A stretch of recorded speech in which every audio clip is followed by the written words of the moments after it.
Hello students, in last video we studied about electric flux. Now we will discuss about Gauss's theorem. तो Gauss's theorem क्या कहता है? It states that total electric flux through a closed Gaussian surface. Closed Gaussian surface is equal to 1 by epsilon naught times the magnitude of charge enclosed.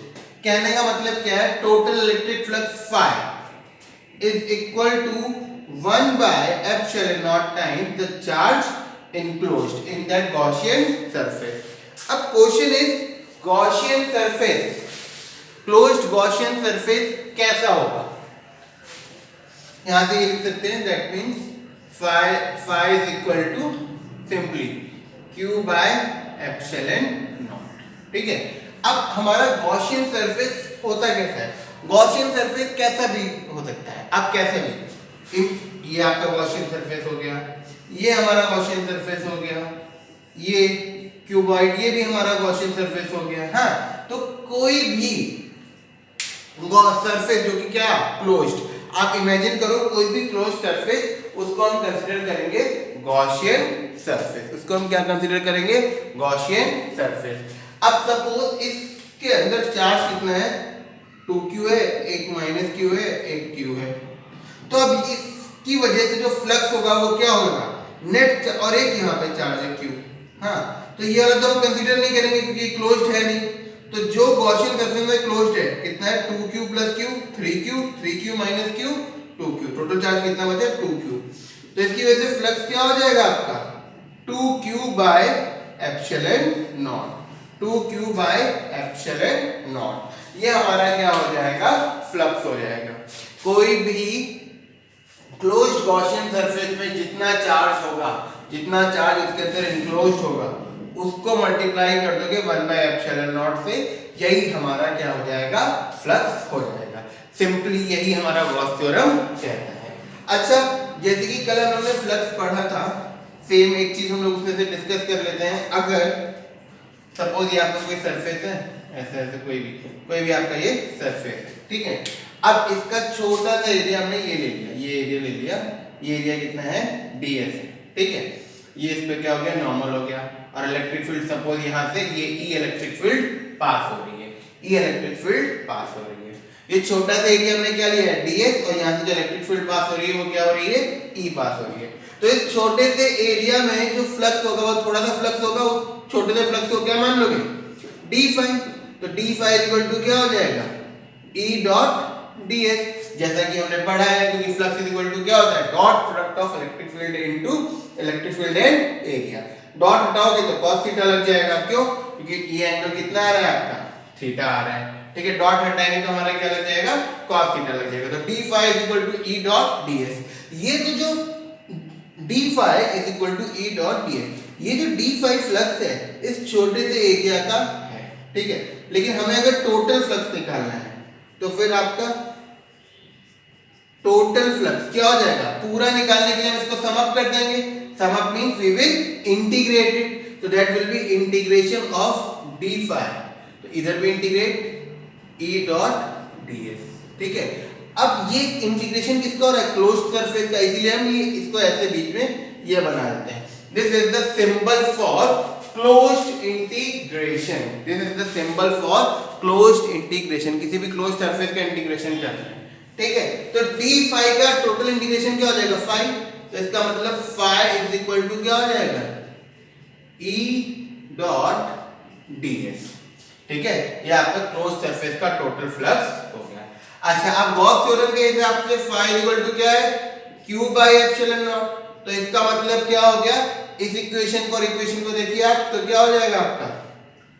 E dot ds is equal to q by epsilon naught. ठीक है. तो क्या इसको sorry, ये जो integration है इसको हम क्या बोलते हैं? Surface integral. क्योंकि सरफेस एरिया के रिस्पेक्ट में कर रहे हो ना. ds क्या है? Small surface area. तो क्या लिख सकते हैं? Surface integral of electric field is equal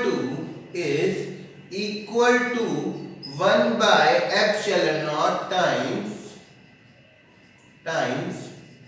charge enclosed in that Gaussian surface. ठीक है, सेम वही चीज है. ठीक है, 1 by epsilon naught times charge enclosed in the Gaussian surface. तो क्या जैसे it states that total electric flux through a closed Gaussian surface is equal to 1 by epsilon naught times the magnitude of charge enclosed. और total electric flux क्या होता है आपका? Surface integral of E dot ds. तो इसका मतलब ये भी लिख सकते हैं surface integral of electric field is equal to 1 by epsilon naught times the magnitude of charge enclosed. ठीक है, ये हमारा क्या हो गया? गॉस थ्योरम हो गया. ठीक है, तो अब ये तो हमारा गॉस थ्योरम हो गया. अब हम इसका प्रूफ भी देख लेते हैं. गॉस थ्योरम का क्या देख लेते हैं? प्रूफ देख लेते हैं. ठीक है, तो अच्छा गॉस थ्योरम का यूज करके पहले एक चीज देख लेते हैं. कई बार कुछ क्वेश्चंस आते हैं जो कि हमें गॉस थ्योरम से करने होते हैं. ठीक है, जैसे कि क्वेश्चन आपका इस टाइप का कोई क्वेश्चन आ सकता है. ये आपकी एक प्लेट रखी हुई है ऐसे करके. ठीक है, ये प्लेट ऐसे करके रखी हुई है.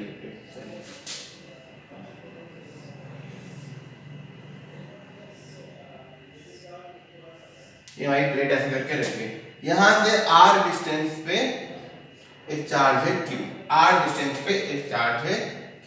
ठीक है, अब कोई बोले इस प्लेट पे इलेक्ट्रिक फ्लक्स कितना होगा. अब हम लोग कैसे निकालेंगे कितना होगा? तो बहुत सिंपल है, कोई भी आपको उसमें नहीं करना है. हम हमेशा जो गॉसियन सरफेस होता है उसे इमेजिन कर सकते हैं. गॉसियन सरफेस कोई जरूरी रियल में हो, इमेजिनरी ले सकते हैं. तो हम इसी का क्या बना लेंगे? एक इमेजिनरी क्यूब इसी उसका. तो आपका क्या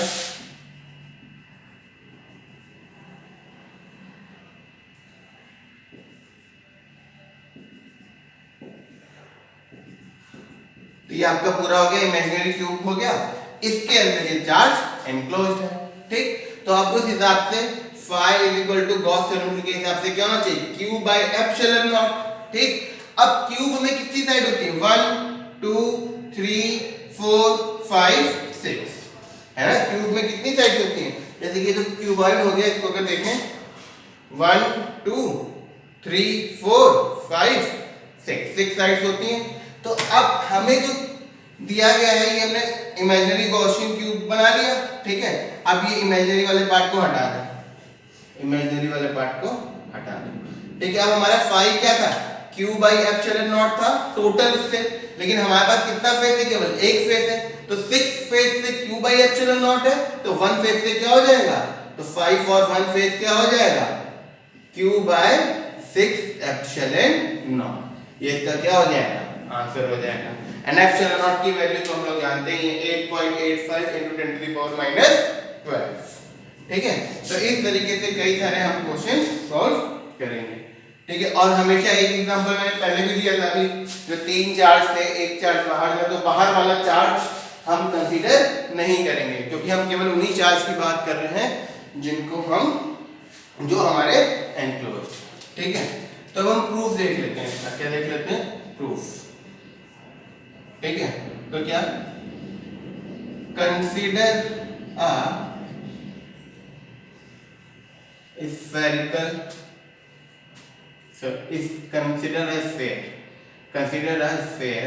of radius r. एक हमने स्फीयर ले लिया जिसका रेडियस क्या है? r. एक स्फीयर ले लिया. ठीक है, इसका रेडियस क्या है हमारा? r. ठीक, इसमें से एक हमने छोटा सा एरिया ले लिया. ये छोटा सा एरिया ले लिया. ये एरिया क्या हो गया? ds. ये एरिया क्या हो गया? ds. ठीक है, ये एरिया क्या हो गया? ds. ठीक है, take small area ds.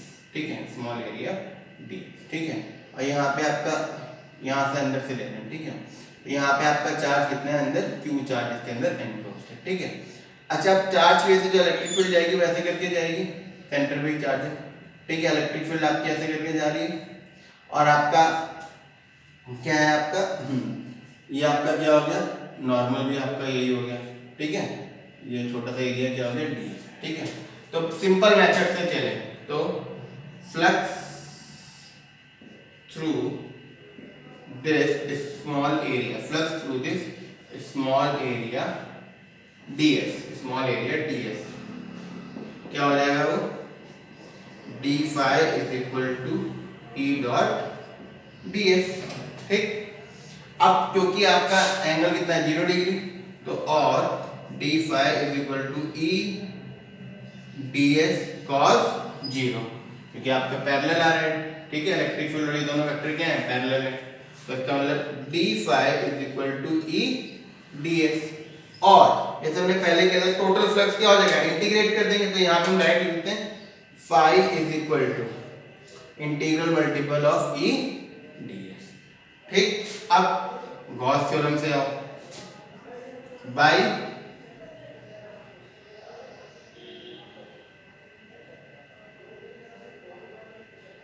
Gauss theorem तो मैं प्रूव करना, सॉरी, ठीक है। ये आपका क्या हो जाएगा, phi is equal to E dot ds हो जाएगा, ठीक है। अब इसको इंटीग्रेट कर दो, तो this implies phi is equal to, अब इलेक्ट्रिक फील्ड पहले देख लो, इलेक्ट्रिक फील्ड क्या होती है, E इज इक्वल टू पता है 1/4 pi epsilon naught into Q by R square, ठीक है। अब इस पॉइंट की वजह से इलेक्ट्रिक फील्ड क्या हो जाएगी, हर तरफ सेम ही होगी, जो कि क्या होगी 1/4 pi epsilon naught into Q by R square, ठीक। तो ये क्या हो जाएगा, इलेक्ट्रिक फील्ड तो कांस्टेंट है, तो इलेक्ट्रिक फील्ड बाहर ले लो ds, ठीक है।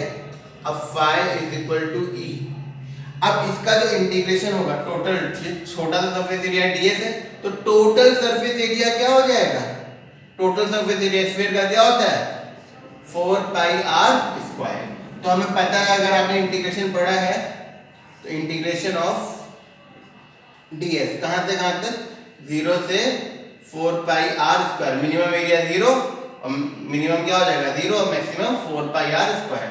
तो ds का इंटीग्रेशन क्या हो जाएगा, s हो जाएगा, तो इसका इंटीग्रेशन क्या हो गया s, नीचे 0 ऊपर 4 पाई r स्क्वायर, फिर upper limit minus lower limit, तो क्या हो जाएगा 4 पाई r स्क्वायर माइनस 0, तो कितना आ गया 4 पाई r स्क्वायर, ठीक है। तो इंटीग्रेशन ऑफ ds हमारा क्या हो गया 4 पाई r स्क्वायर, सिंपल। तो आपका ds एक छोटा सा एरिया, या फिर आप ऐसे भी अगर ऐसे ना याद रहे या कंफ्यूजन हो कोई इंटीग्रेशन में, तो आई विल टेक एक मैं अलग से क्लास ले लूंगा इंटीग्रेशन की, ठीक है। अगर कोई कंफ्यूजन हो तो आप सिंपल ऐसे ले लो, ds है छोटा सा एरिया, तो टोटल एरिया जब इंटीग्रेट करोगे तो टोटल एरिया क्या हो जाएगा, सम अप हो जाएंगे छोटे छोटे छोटे सारे एरिया, छोटे छोटे छोटे ऐसे ऐसे सम अप होके टोटल एरिया आ जाएगा। टोटल एरिया स्क्वायर का क्या होता है पाई r, 4 पाई r स्क्वायर, तो क्या हो जाएगा E into 4 pi r square, ठीक। अब इलेक्ट्रिक फील्ड की वैल्यू यहां से उठा के आप रख दोगे, ठीक है।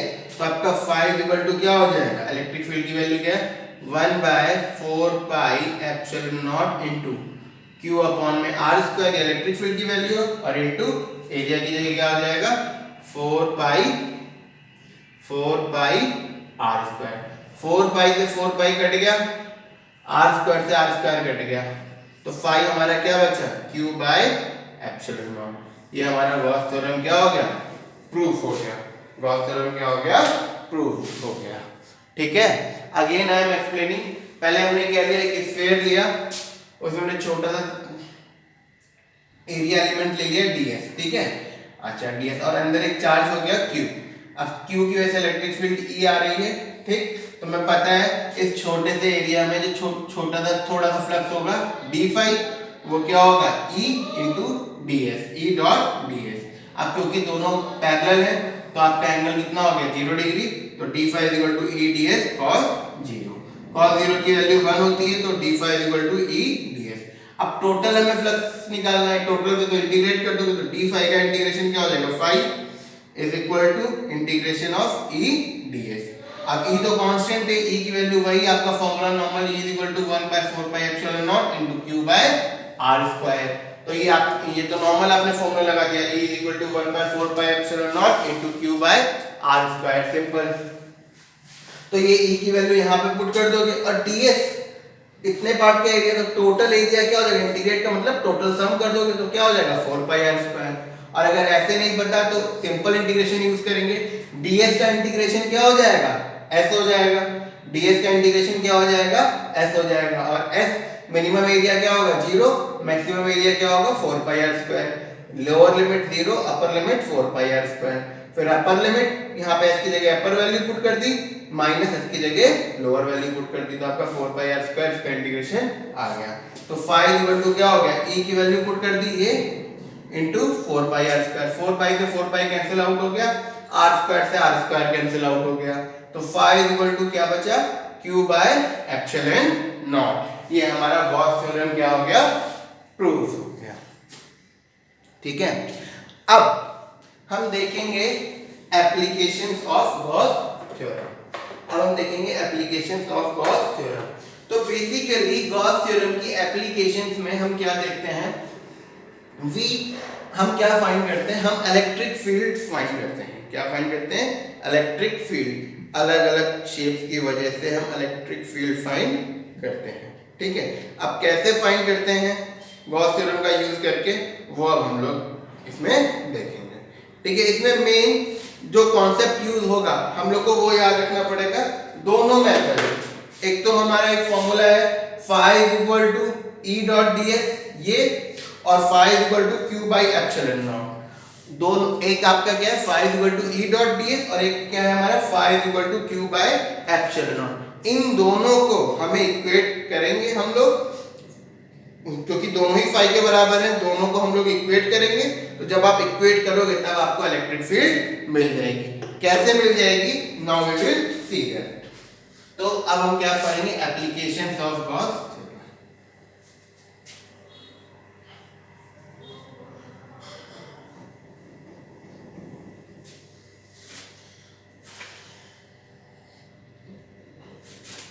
Late me make it.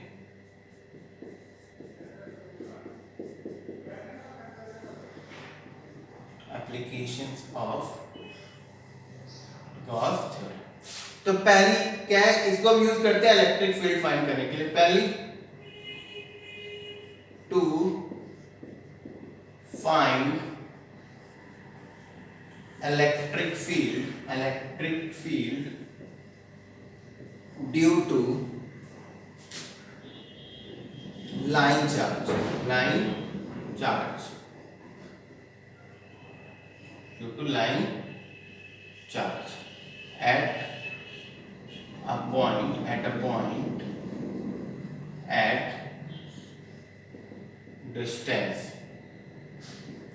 distance r from it। ठीक है, to find electric field due to infinitely long line charge। ठीक है, तो पहले हम क्या ले लेते हैं, एक लाइन चार्ज कंसीडर कर लेते हैं। ये हमारा एक लाइन चार्ज,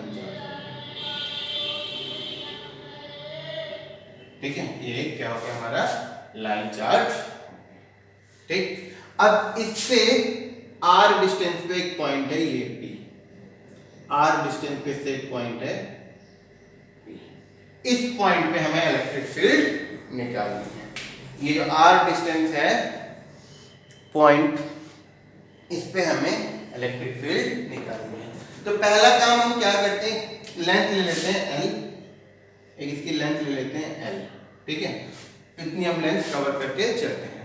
और जैसे कि ये लाइन चार्ज है, अब इससे इस पॉइंट पे निकालनी है। हाँ, तो देखो इस पॉइंट से ऐसे पकड़ा और ऐसे एक सर्कल ड्रॉ कर दिया। ठीक है, और उस सर्कल पे पूरा सिलेंडर बन जाएगा, है ना। तो देखो इसके चारों तरफ जब हम कवरिंग करेंगे, जैसे आप ये आपका लाइन चार्ज है, अब ये r डिस्टेंस पे एक पॉइंट है P, अब इस रेडियस का एक रिंग डालो। ठीक, ऐसे करके डाल गया। अब पूरे रिंग बहुत सारे डाल दो, रिंग, तो पूरा ये क्या बन जाएगा, एक सिलेंड्रिकल कवरिंग बन जाएगा। तो हम एक इमेजिनरी गॉसियन सरफेस जो बनाएंगे वो हमारा कैसा बन जाएगा, ये हमारा क्या बन जाएगा, इमेजिनरी गॉसियन सरफेस।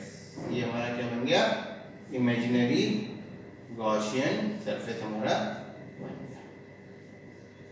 ठीक, ये हमारा क्या बन गया, इमेजिनरी गॉसियन सरफेस बन गया, जिसका की रेडियस कितना है r, जिसका की रेडियस कितना है r हो गया, क्योंकि पॉइंट P r डिस्टेंस पे हमारा क्या है, क्योंकि पॉइंट P है। ठीक है, अब L डिस्टेंस पे कितना चार्ज है, Q नहीं, हाँ हमें क्या दे रखा है, to find the electric field due to, let me write it completely, infinitely long line charge of charge density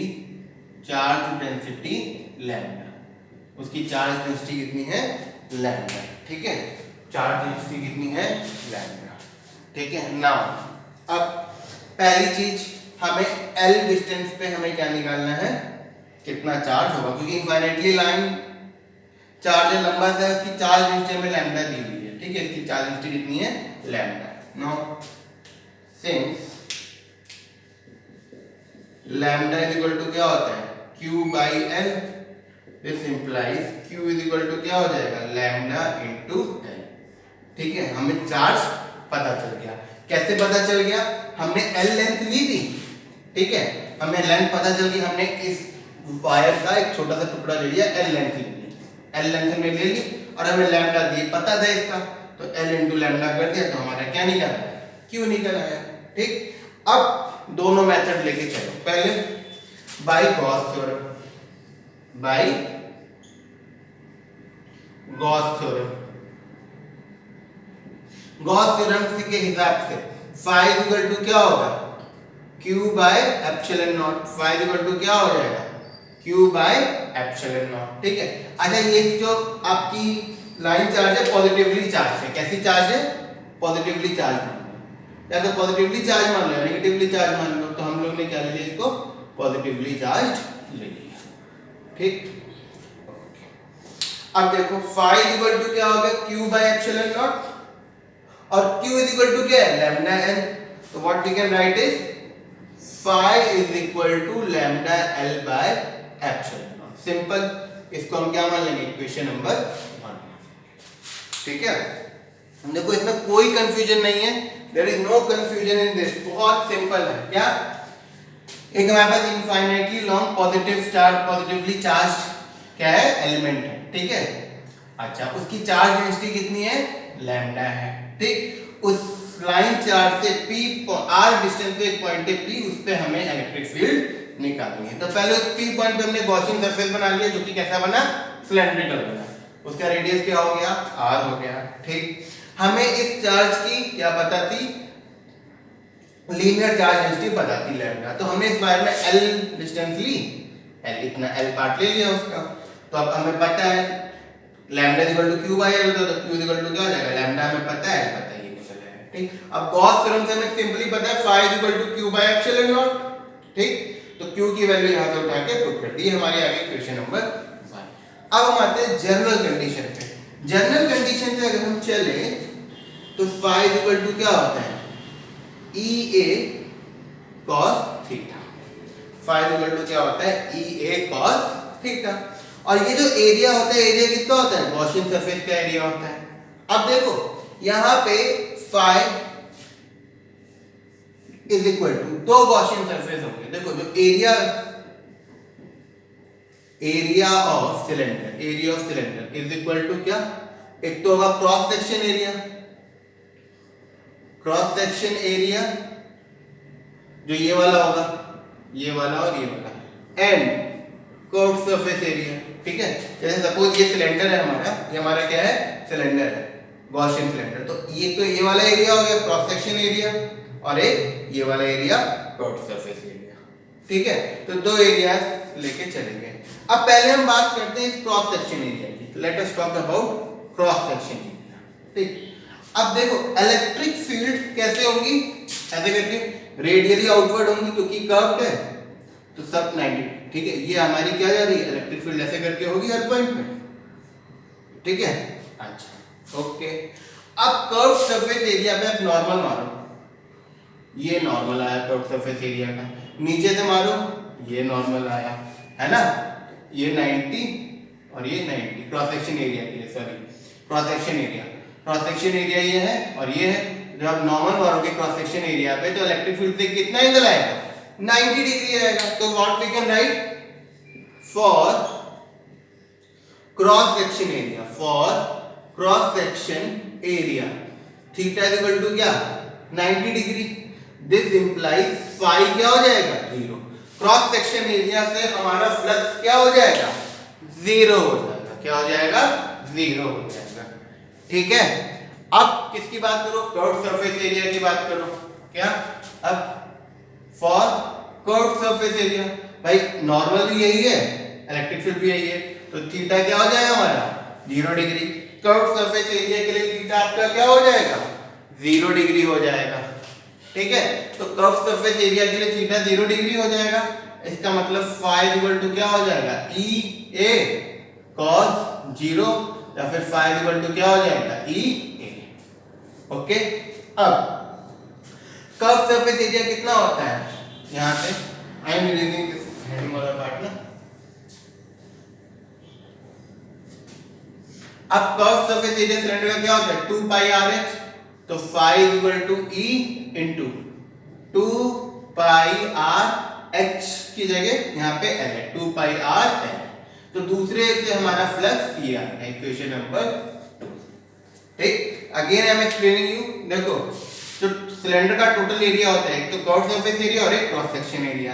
electric field ऐसे जा रही है और क्रॉस सेक्शन एरिया पे नॉर्मल ऐसे आ रहा है, तो एंगल कितना बन रहा है 90 डिग्री ऊपर से भी और नीचे से भी। तो क्रॉस सेक्शन एरिया की वजह से थीटा 90 डिग्री आ रहा है, तो फ्लक्स 0 हो जाएगा। अब बचा कर्व सरफेस एरिया, उसके लिए थीटा 0 है, तो phi equal to E A cos 0। अब ये एरिया केवल हम कर्व सरफेस वाला लेंगे। कर्व सरफेस एरिया कितना होता है 2 पाई आर एच और you can say 2 pi R L. तो अब ये जो फ्लक्स आपने निकाला और जो ये फ्लक्स निकाला, ये दोनों क्या आने चाहिए सेम आने चाहिए। तो हम इक्वेशन नंबर 1 और 2 को क्या कर देंगे बराबर रख देंगे। 1 और 2 को सिंपली क्या रख देंगे बराबर रख देंगे। तो इक्वेट कर दो क्या फ्रॉम 1 एंड 2, 1 और 2 से आपको क्या मिला 1 2 क्या है E into 2 pi R L is equal to lambda into L by epsilon. ठीक है, अब देखो यहाँ पे L से L क्या हो गया कैंसिल आउट हो गया, L से L हमारा क्या हो गया कैंसिल आउट हो गया। तो हमारा क्या आया E इज इक्वल टू ये सब अपॉन में चला जाएगा लैम्डा अपॉन में 2 पाई एप्सिलॉन नॉट r। ये हमारी क्या हो गई इलेक्ट्रिक फील्ड हो गई due to infinitely charge line charge. ठीक है, अगेन जो हमारा गॉस थ्योरम से आया था phi equal to q by epsilon naught और q क्या था लैम्डा l, तो phi equal to lambda l by epsilon naught. General method से e a cos थीटा से क्या आया था phi equal to e into 2 pi r l। तो ये फ्लक्स और ये फ्लक्स सेम होंगे, इसको और इसको हमने इक्वेट कर दिया तो हमारी ये इक्वेशन आ गई। क्या आ गई E is equal to lambda by 2 pi epsilon naught r। ठीक है, लैम्डा हमारा क्या है लीनियर चार्ज डेंसिटी। लैम्डा हमारा क्या है लीनियर चार्ज डेंसिटी। ठीक है, ये तो पहली कंडीशन हो गई इनफाइनाइटली लाइन चार्ज। अब हम दूसरा वाला लेते हैं इनफाइनाइटली सिलेंड्रिकल। ठीक है, अब आपके क्या है सिलेंड्रिकल सॉलिड सिलेंडर। ठीक है, तो सेम वही electric field due to infinitely long cylindrical rod of. अब सिलेंडर है तो पूरा अंदर बाहर हर जगह चार्ज होगा, तो क्या आ जाएगा of volume charge density rho, volume charge density rho. ठीक है, अब देखो ये हमारा क्या आ गया सिलेंडर। ये अब ये गॉसियन सिलेंडर नहीं है, याद रखना ये एक्चुअल सिलेंडर है। ठीक है, इस सिलेंडर के ऊपर क्या है चार्ज, इस सिलेंडर के ऊपर क्या है चार्ज है। ठीक है,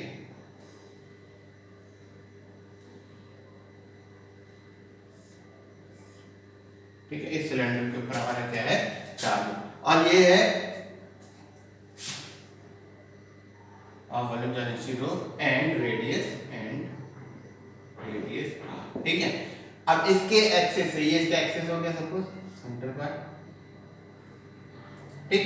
इसका रेडियस कितना है, r, इसका रेडियस कितना है, r, ठीक है, कैपिटल R। याद रखना, जो भी हम कंडक्टर लेंगे उसका जो रेडियस जो इसका रेडियस लेंगे हमेशा कैपिटल R में लेंगे, ठीक है, जिसमें कि कंफ्यूजन ना हो। और जो हमारा पॉइंट P होगा वो हमेशा स्मॉल r से होगा।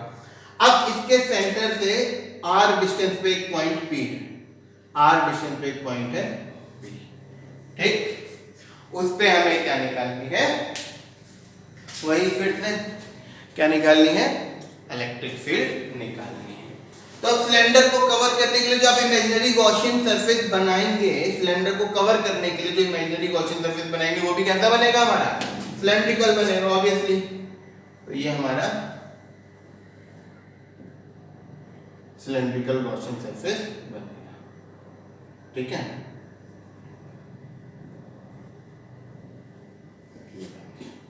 ठीक, सिंपल। अब पहले तो वही गॉस थ्योरम वाला, अब हमें पता है चार्ज डेंसिटी कितनी है, रो। हमें पता है रो इज इक्वल टू क्या होता है, क्यू अपॉन में वॉल्यूम। यहाँ पे वी क्या है आपका, वॉल्यूम ऑफ कंडक्टर, ठीक है। अब कंडक्टर का रेडियस कितना है, r है, और लेंथ फिर से वही l ले ली हमने, ठीक है। तो आपका वॉल्यूम क्या होता है सिलेंडर का, पाई r स्क्वायर h, तो पाई r स्क्वायर, इस सिलेंडर का वॉल्यूम ले रहे हैं ना, कंडक्टर का वॉल्यूम, क्योंकि चार्ज तो इसी पे है, तो पाई r स्क्वायर h, h मतलब l। तो आपका रो इज इक्वल टू क्या हो जाएगा, q अपॉन में पाई r स्क्वायर l, और q is equal to rho into pi r square l। हमेशा पहला काम यही करना है, चार्ज निकाल लेना, चार्ज, क्योंकि जो भी दे रखा है, देखो लीनियर चार्ज था, लैम्डा क्यू बाई एल लगा के क्यू निकाल लिया। अब वॉल्यूम चार्ज डेंसिटी दे रखा है, तो rho is equal to q upon में वी करके क्यू इज इक्वल टू क्या हो जाएगा, रो इनटू वी। वी क्या है, हमारा कंडक्टर का वॉल्यूम, जो कि पाई कैपिटल R स्क्वायर एल, ठीक। अच्छा, अब गॉस थ्योरम के हिसाब से simple same process by Gauss theorem. Gauss theorem के हिसाब से फाई इज इक्वल टू क्या होता है हमारा, Q बाय एफ, यहाँ नीचे लिखते हैं क्या, phi is equal to Q by epsilon naught, ठीक। और Q की वैल्यू क्या है ये, तो इसका मतलब phi is equal to Q की जगह rho into pi R square L upon में एप्सिलॉन नॉट। ये गॉस थ्योरम से हमारा आ गया, आपका इलेक्ट्रिक फ्लक्स आ गया। फिर से वही प्रोसेस किया हमने, ठीक है। अब सेकंड कंडीशन, जनरल प्रोसेस से निकाल लो भाई आप लोग, जनरल प्रोसेस से फिर से वही phi is equal to E A cos theta. Again I am telling you, यहाँ पे जो वॉल्यूम लिया है वो कंडक्टर का लिया है, और ये जो एरिया ले रहे हैं, ये जो एरिया होता है, एरिया किसका होता है आपका, गॉसियन सरफेस का। एरिया किसका होता है, ये गॉसियन सरफेस का एरिया होता है। तो कंफ्यूज मत होना, हमें इसका एरिया नहीं लेना है, गॉसियन सरफेस ये वाला है, इसका एरिया लेना है, ठीक। तो पहली कंडीशन तो वही, फिर से देखो ये पूरा पॉजिटिवली चार्ज है, पॉजिटिवली चार्ज है पूरा, हाँ पूरा क्या है, पॉजिटिवली चार्ज है आपका सिलेंडर। तो इलेक्ट्रिक फील्ड कैसे जाएगी, ऐसे ही जाएगी, ऐसे ही जाएगी इलेक्ट्रिक फील्ड फिर से, ठीक है। ये हमारी क्या जा रही है, इलेक्ट्रिक फील्ड जा रही है, और एरो बाहर से पॉजिटिव से दूर जाती है, और अगर नेगेटिव होता तो अंदर को ले आते, ठीक है। अच्छा, इलेक्ट्रिक फील्ड इसी डायरेक्शन में जा रही है, ओके। अब क्रॉस सेक्शन एरिया पे नॉर्मल मारो, ये आया 90 डिग्री ही आएगा, क्योंकि इलेक्ट्रिक फील्ड ऐसे जा रही है। तो क्रॉस सेक्शन एरिया फिर से हम छोड़ देंगे जैसे पहले छोड़ा था, तो I am not writing it, similarly वही है, for cross section area theta is equal to 90 degree thus phi is equal to 0। अब हम फिर से क्या ले लेंगे, कर्व सरफेस एरिया, और कर्व सरफेस एरिया हमारा क्या है, curve surface area 2 pi RH होता है, 2 पाई RL। माइंड बड़ा वाला गॉसियन हमें लेके, मतलब बड़ा गॉसियन सरफेस हमें लेके चलना है। गॉसियन सरफेस का रेडियस कितना है, R, गॉसियन सिलेंडर का रेडियस कितना है आर, जो स्मॉल आर, तो हम वही लेके चल रहे हैं और वॉल्यूम में हमें इसका वॉल्यूम लेके चलना था, इसीलिए हमने कैपिटल आर लिया। ठीक, तो यहां से आपका क्या हो जाएगा फाई इज इक्वल टू, पर जो थीटा क्या हो जाएगा 0 डिग्री हो जाएगा कर्व सरफेस के लिए, तो phi is equal to E A और phi is equal to E into 2 pi R L. Phi is equal to क्या हो जाएगा E into 2 pi R L. ये हमारी क्या हो गई इक्वेशन नंबर 2। थीटा आपको पता है 0 क्या हुआ कर्व सरफेस एरिया के लिए, नॉर्मल भी ऐसे ही, इलेक्ट्रिक फील्ड भी ऐसे ही, तो phi is equal to E A E into 2 pi R L. अब इक्वेशन नंबर 1 इक्वेशन नंबर 2 दोनों को फिर से इक्वेट कर दो सिंपली जैसे पहले किया था। तो I am equating these two equations, तो हमें क्या मिलेगा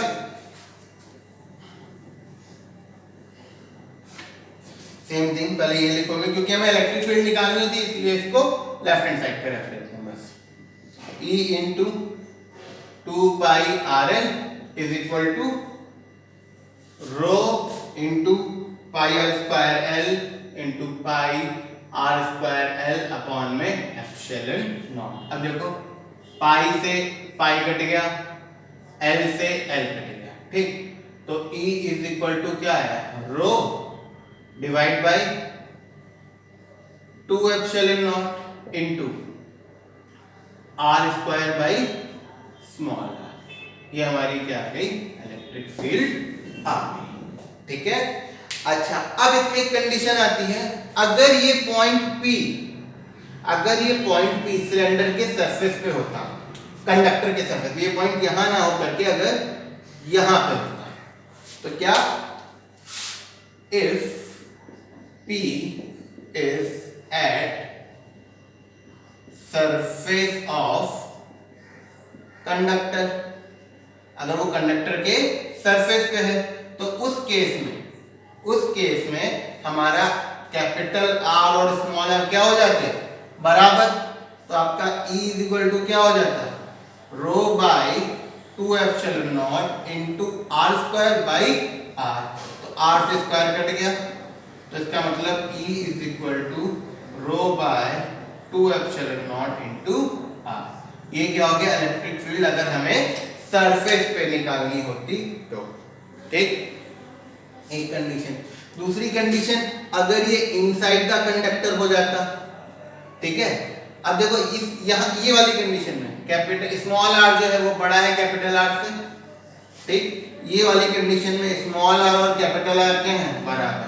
अब अगर अंदर आ गया पॉइंट P अंदर आ गया तो स्मॉल आर छोटा हो जाएगा कैपिटल आर से, इस केस में आपकी इलेक्ट्रिक फील्ड क्या होगी 0। कभी भी किसी भी कंडक्टर के अंदर इलेक्ट्रिक फील्ड क्या होगी 0। अब आपका पॉइंट कंडक्टर के अंदर आ गया, ठीक है, कंडक्टर के अंदर इनसाइड द कंडक्टर आ गया, inside any point inside the charge conductor at any point inside the charge conductor electric field will be 0। why? अब देखो यहाँ इधर ऐसे जा रही है, ऐसे जा रही है, ऐसे जा रही है, ऐसे जा रही है, तो अंदर कोई भी नेट इलेक्ट्रिक फील्ड हमेशा क्या होती रहेंगी कैंसिल आउट होती रहेंगी, तो अंदर जो है वो हमेशा इलेक्ट्रिक फील्ड क्या होगी 0 होगी। किसी भी चार्ज बॉडी के अंदर इलेक्ट्रिक फील्ड क्या होगी 0 होगी, ठीक है। तो ये हमारा किसकी वजह से हो गया सिलेंडर की वजह से हो गया, ठीक है, वॉल्यूम चार्ज डेंसिटी, ठीक है। अब हम तीसरी कंडीशन लेके चलते हैं, let us take third condition.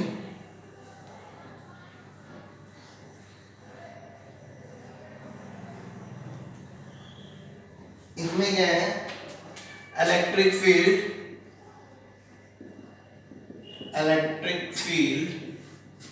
at point P at distance r from the center of uniformly charged sphere of radius r and surface charge density sigma, ठीक है।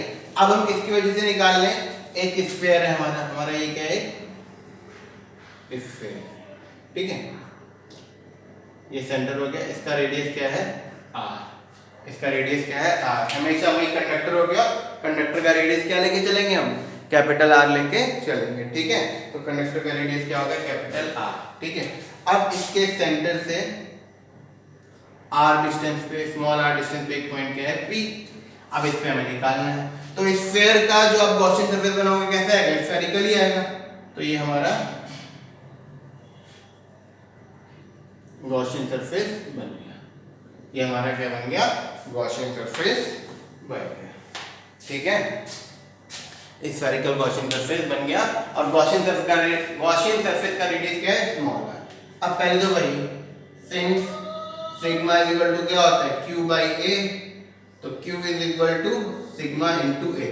ये जो एरिया है किसका एरिया है, कंडक्टर का एरिया, तो that is q is equal to sigma into 4 pi r square. ध्यान रखना, क्यों, क्योंकि सरफेस चार्ज डेंसिटी चल रही है। यहाँ पे जो एरिया आता है q बाई a में, इसमें जिस कंडक्टर पे चार्ज डिस्ट्रीब्यूटेड है, ये वाला कंडक्टर, इसके ऊपर हमारा चार्ज डिस्ट्रीब्यूटेड है, ठीक है। तो कंफ्यूज मत होइएगा आप लोग, ठीक है।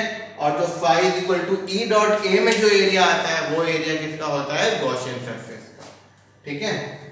तो आपका क्या हो जाएगा, since by Gauss theorem, by Gauss theorem हमें पता है phi क्या होता है आपका q बाय एप्सिलॉन नॉट, और phi is equal to q की जगह क्या पुट कर देंगे आप, sigma into 4 pi r square upon में एप्सिलॉन नॉट। फिर से वही पूरा सेम फंडा, सेम कॉन्सेप्ट, ठीक है।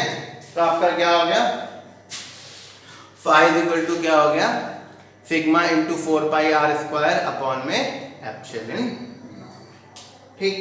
अब देखो इसी में नॉर्मल मेथड से अब आ जाओ, phi इज इक्वल टू क्या होता है, e, डायरेक्ट लिख रहे हैं ई ए कॉस थीटा।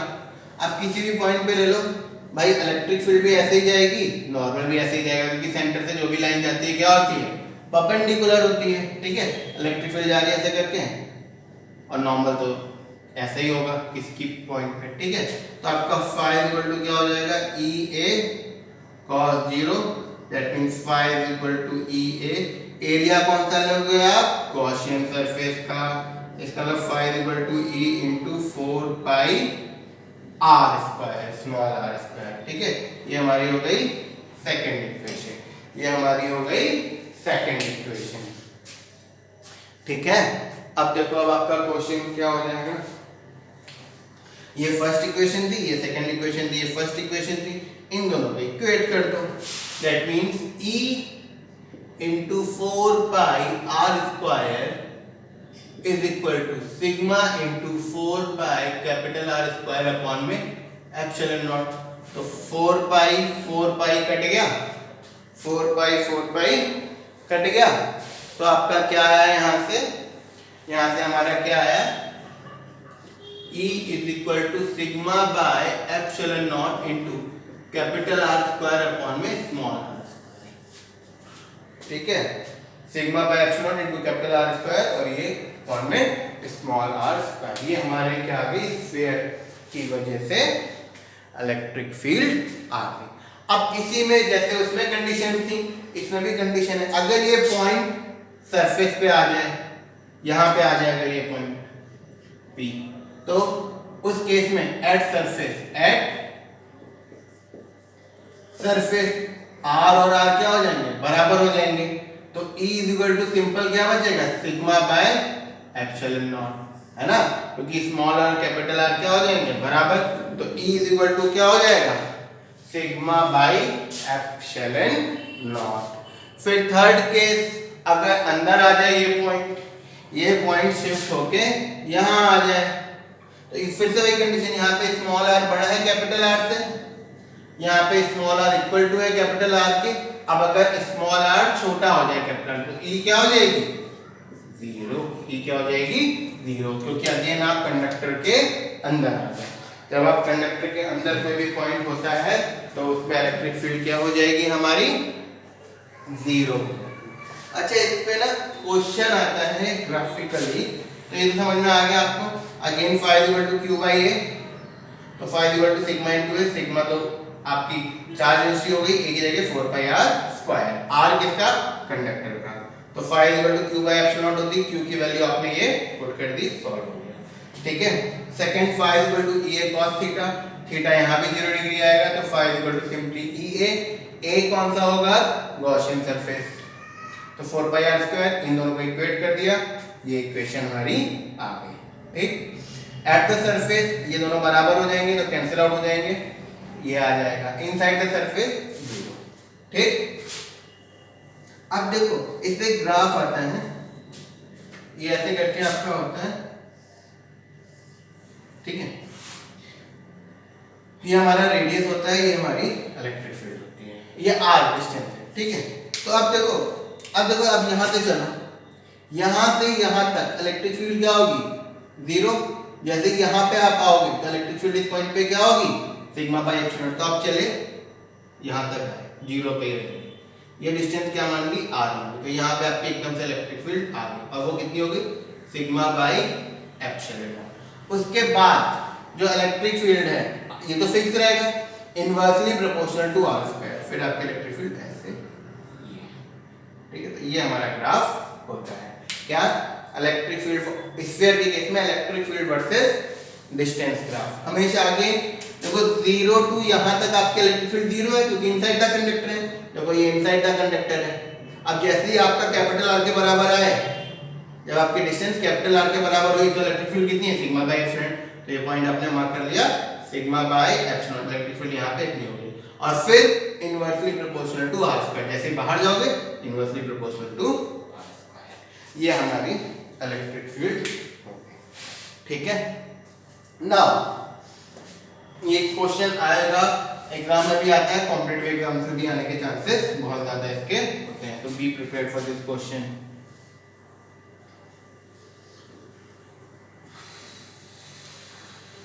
अब हम निकालेंगे electric field due to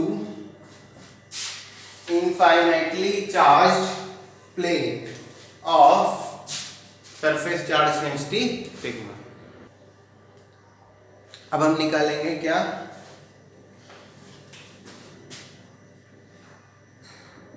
electric field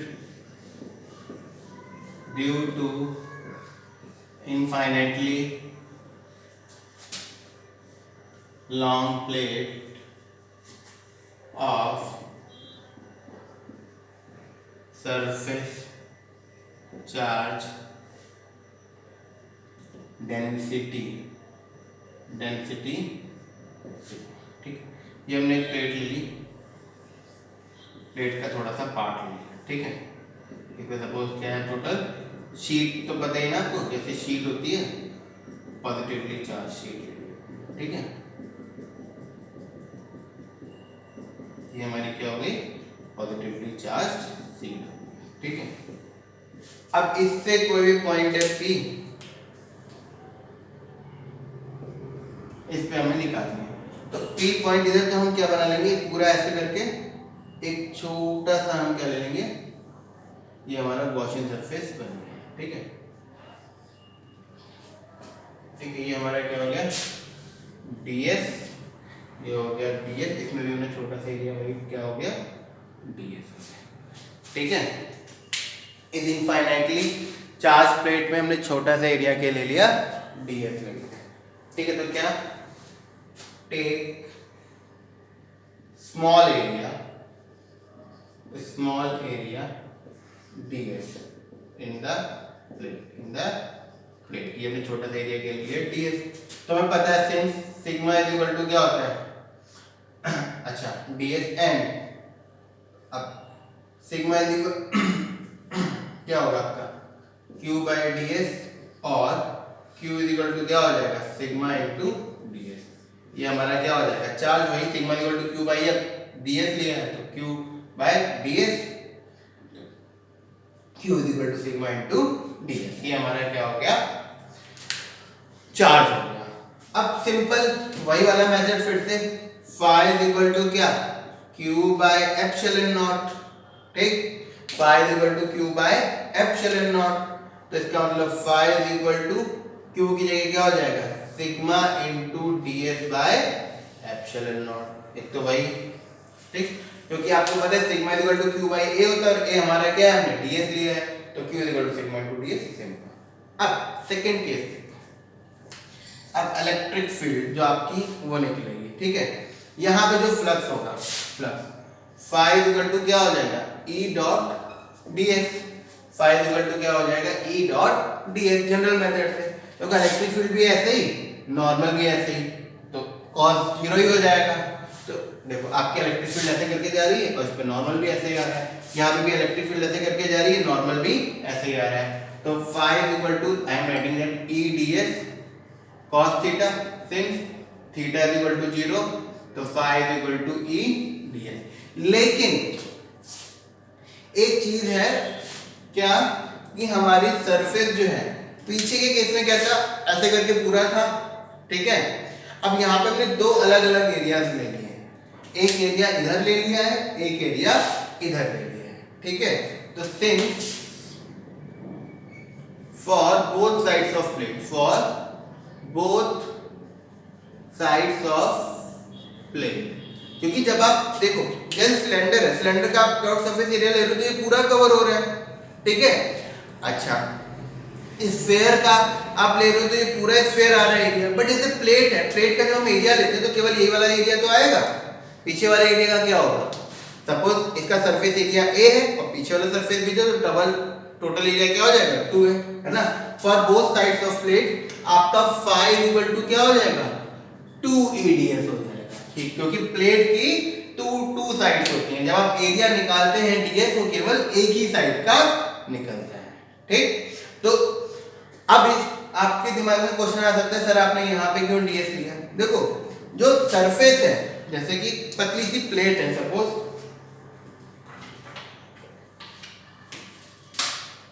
ये कंसीडर करो, इस पे ऊपर आपका एरिया है, तो जो एरिया है वो तो ये पूरा एरिया हो गया, ठीक है। चार्ज पूरी प्लेट पे डिस्ट्रीब्यूटेड है सरफेस पे, तो वो तो दोनों साइड जो आप छोटा सा एरिया लोगे वो तो चार्ज तो वही आएगा q by a, क्योंकि आपने चार्ज कर लिया q by a। तो अगर आप दो साइड लोगे, मान लो दोनों साइड लोगे, तो इधर q है इधर q, तो 2q by 2d, तो 2 से 2 कट जाएगा, ओके। q इस पे q इस पे, तो 2q by 2 है, तो 2 से 2 कैंसिल आउट हो गया, ठीक। लेकिन अब ये प्लेट है तो ये इस तरफ भी फ्लक्स देगी ए एरिया की वजह से और ए एरिया की वजह से उस तरफ भी देगी, ठीक है। तो आपका phi इक्वल टू क्या हो जाएगा, 2EDS। phi इक्वल टू क्या हो जाएगा, 2EDS। अब इन दोनों को फिर से क्या कर दो, इक्वेट कर दो, इन दोनों को इक्वेट कर दो, तो आपको क्या मिल जाएगा, 2EDS is equal to sigma ds by epsilon naught. तो ds से ds कट गया, इसका मतलब E is equal to sigma by 2 epsilon naught. किसी भी की भी चार्ज प्लेट की वजह से जो आपका फ्लक्स हो तो इलेक्ट्रिक फील्ड होती है वो क्या होती है, सिग्मा अपॉन में 2 एप्सिलॉन नॉट, मतलब कि वो डिस्टेंस पे डिपेंड नहीं करती। यहाँ पे भी सिग्मा बाय 2 एप्सिलॉन नॉट, यहाँ पे भी, यहाँ पे भी, यहाँ पे भी, यहाँ पे भी, यहाँ पे भी, कहीं पे भी आप चले जाइए, क्या हो गया कि सिग्मा बाय 2 एप्सिलॉन नॉट, एक सिंगल चार्ज शीट की वजह से, ठीक। अब इसमें आपका कैसे क्वेश्चन आता है, तो ये आपको समझ में आ गया, ये बहुत, ये कॉम्पिटिटिव एग्जाम में भी ये चीज आती है और बोर्ड्स में तो आएगी आएगी। सपोज ये आपकी प्लेट रखी हुई है positive, let me take it like, ये आपकी प्लेट है पॉजिटिव और ये प्लेट्स हैं, ठीक है, ये भी प्लेट है पॉजिटिव, ठीक। ये हो गई A, ये हो गई B, इस पे भी चार्ज डेंसिटी सिग्मा है, इस पे भी चार्ज डेंसिटी सिग्मा है, ठीक। अब कोई बोले इस तरफ इलेक्ट्रिक फील्ड क्या होगी, इस पॉइंट पे आ गई, A की वजह से पॉजिटिव है, उधर जाएगी, उधर जा रही है, कितनी होगी, सिग्मा अपॉन में 2 एप्सिलॉन नॉट। B की वजह से भी उधर जा रही है, उधर ही जा रही है, कितनी होगी, सिग्मा बाय 2 एप्सिलॉन नॉट, क्योंकि अभी हमने कैलकुलेट किया ना कि चार्ज प्लेट की वजह से इलेक्ट्रिक फील्ड कितनी होती है, सिग्मा बाय 2 एप्सिलॉन नॉट। तो टोटल इलेक्ट्रिक फील्ड कितनी हो गई, sigma by 2 epsilon naught plus sigma by 2 epsilon, तो कितनी हो गई E is equal to sigma by epsilon naught उस तरफ। ठीक, सेम यहाँ पे A की वजह से अब दूर भागेगी ऐसे, B की वजह से भी दूर भागेगी ऐसे, तो दोनों की ऐड हो जाएगी, यहाँ पे कितनी आ जाएगी सिग्मा बाई एप्सिलॉन नॉट। अब इसमें आओ, इसकी वजह से कैसे जाएगी ऐसे दूर, इसकी वजह से कैसे जाएगी ऐसे, तो यहाँ पे क्या हो जाएगी 0। तो अगर दोनों प्लेट की पोलैरिटी सेम है, दोनों प्लेट्स की पोलैरिटी सेम है, तो बाहर की तरफ आइदर साइड आपके, आइदर दिस साइड और दिस साइड, आपकी इलेक्ट्रिक फील्ड क्या होगी सिग्मा बाई एप्सिलॉन नॉट, ठीक है, और बिटवीन द प्लेट्स क्या होगी 0। इसी में एक कंडीशन और देख लो, पोलैरिटी सेम है, मतलब दोनों के ऊपर नेगेटिव चार्ज होता, तो बस डायरेक्शन पलट जाती है, इसमें नेगेटिव की तरफ होती है इलेक्ट्रिक फील्ड, तो ऐसे ऐसे और यहाँ पे भी ऐसे और ऐसे, तो यहाँ भी सेम सेम ऐड हो जाती, बट यहाँ क्या होता, ये अपनी तरफ ऐसे खींचती, ये अपनी तरफ ऐसे खींचती, अभी भी क्या हो जाता 0 हो जाता। ठीक, बट अगर पोलैरिटी अलग है, सपोज ये पॉजिटिव है ये नेगेटिव है, अब देखते हैं सिचुएशन। ठीक है, अब यहाँ पे देखो नेगेटिव की वजह से, ये B की वजह से इधर, A की वजह से उधर, ये कितनी होगी B की वजह से भी sigma by epsilon 2 epsilon not, इसकी वजह से भी सिग्मा बाई 2 एप्सिलॉन नॉट, दोनों अपोजिट डायरेक्शन में, तो क्या हो जाएगी 0। अब यहाँ पे आओ, पॉजिटिव A की वजह से ऐसे, B की तरफ B की वजह से ऐसे, तो इसकी वजह से सिग्मा बाई 2 एप्सिलॉन नॉट, इसकी वजह से भी सिग्मा बाई 2 एप्सिलॉन नॉट, दोनों अपोजिट डायरेक्शन में क्या हो जाएगी 0। अब अंदर पॉजिटिव की तरफ होती, पॉजिटिव से अवे जाती है, ठीक है, तो A की वजह से ऐसे और नेगेटिव की तरफ जाती है, तो B की वजह से ऐसे, तो सिग्मा बाई 2 एप्सिलॉन नॉट, और ये भी क्या सिग्मा बाई 2 एप्सिलॉन नॉट, दोनों सेम डायरेक्शन में, तो ऐड अप हो जाएंगी, तो क्या हो जाएगी सिग्मा बाई एप्सिलॉन नॉट। तो अगर पोलैरिटी डिफरेंट है, अगर पोलैरिटी डिफरेंट है, तो आइदर साइड्स में क्या होगी 0 होगी, और बीच में क्या होगी सिग्मा बाई एप्सिलॉन नॉट, और अगर पोलैरिटी सेम है तो आइदर साइड्स में सिग्मा बाई एप्सिलॉन नॉट और बीच में 0। तो these were the applications of Gauss theorem. तो by this we have completed our chapter electrostatics. Now in next chapter we will discuss about potential, electrostatic potential, और electric potential के बारे में हम discuss करेंगे, पोटेंशियल के बारे में, वर्क डन के बारे में, कैपेसिटेंस के बारे में। ठीक है, तो कैपेसिटेंस की जब हम बात करेंगे तो ये चार्ज प्लेट्स आप बहुत ध्यान में रखिएगा। ठीक है।